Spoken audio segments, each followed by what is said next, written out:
Around 40 people from the Deeper Life Bible Church in Gombe's Bogu district had gathered for a prayer meeting in this small church.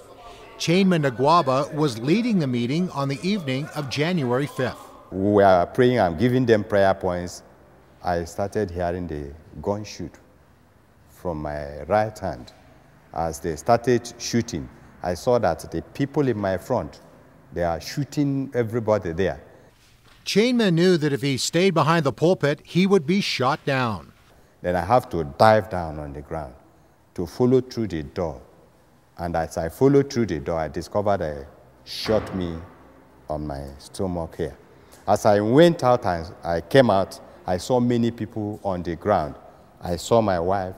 She had already died, carrying her baby of 1 year and 6 months on her hand. As I look at the baby, nothing happened to the baby.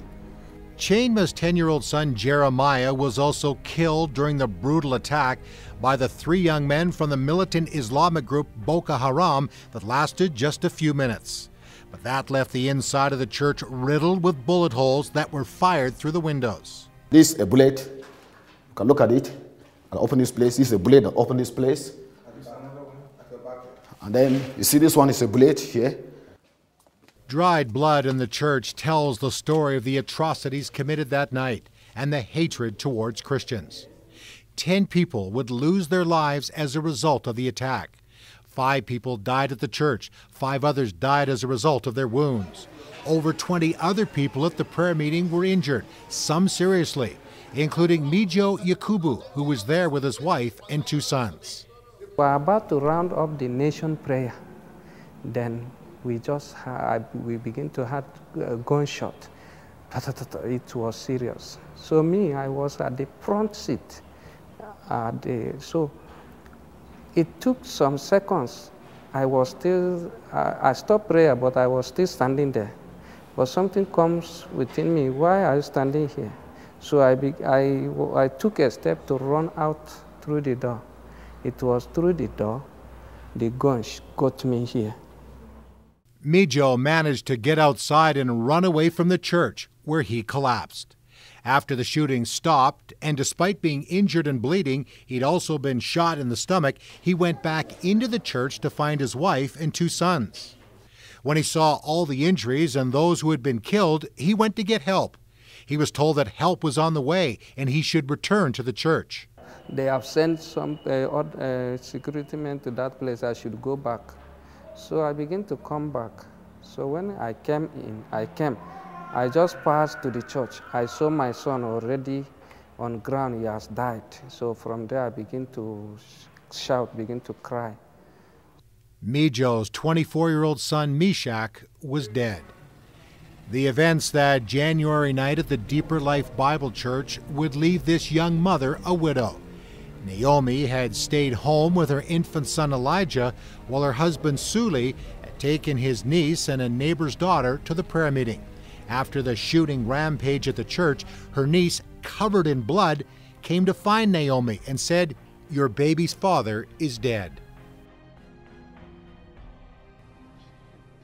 22-year-old Ogboizi Amuchi was at the church that evening and witnessed the carnage that would take the life of her father Silas and her 10-year-old brother Gideon. 2 other siblings were also shot but survived. The other boy, that is the youngest one, died on his way to the hospital that same day. But my dad died after 2 days, being Saturday. Then the other 2, the girl was shot at her breast. As in, it's just as if the gun was passing by. But the other boy was shot on both legs. Ogboizi says it hasn't been easy to forgive those who ripped apart her family. As a Christian, you have to do good to those that did evil to you. Although I don't know them, all I know is that their reward is in heaven. In other words, God, not man, will administer the appropriate punishment for those who carried out the killings of her family members and friends. Ogboizi says the attack has had different effects on the people of the church. It made them strong for those that remain, and it made some scared. That was why some have to leave. The hope that I have is that I am very sure they are in a better place. Because for us, it is now left for us to strive to meet them. After all, everyone has to pass through death. Chinyere Okule, whose husband pastors the church that was attacked, was there with her children. Her husband was out of town at a conference. Chinyere suffered a gunshot wound to the head, but survived, but lost many good friends that night. The way I feel is that I was telling God, hence they have come to your church and slap you. The time for you to rise and do something has come. Because one cannot stay in the house without serving God. How shall we live? Even how shall we evangelize? Somebody will even be in this thing has even caused some people not to be attending church activities. Since that time, this thing happened. So this thing has strengthened me. But when I think of this our brethren that died, it is open. But in another way, this is what God will tell me. It is better as they have died in the church of God. And we are praying. They did not die committing sin. That is another area that I will be comforted. Pastor Johnson Jaro had been married to his wife Halima for 25 years. They were sitting on the last row at the church with their 4 children when his wife was hit with a bullet. So I just see bleeding towards the chest. So the next thing that comes to me, even if I carry her to hospital now, no doctor can attend to us. But they would first have to report the attack to the police. But the police were too afraid to immediately respond. So I leave her with the children. The children were just taking care of her. So before I come back, there's a delay when I report the issue to police. The police delay. They cannot come in time. Even when we are coming with them, they are afraid. They don't want to go into the matter so that they will not be after. I tell them that the people that have done this thing, the mastermind that they have run, they are not there. Halima and her 2 sons, who were also shot, along with the other injured, would eventually be taken to the hospital. The boys would survive.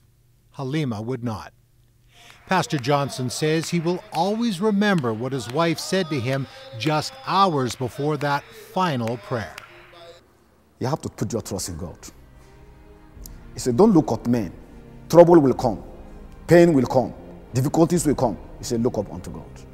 The pain is still there up to now. The burning is still there. I just manage because of the grace of God that is carrying me through.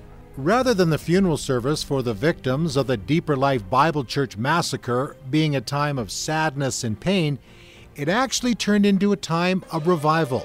Many came to the Lord during the service, and others rededicated their lives to Jesus Christ.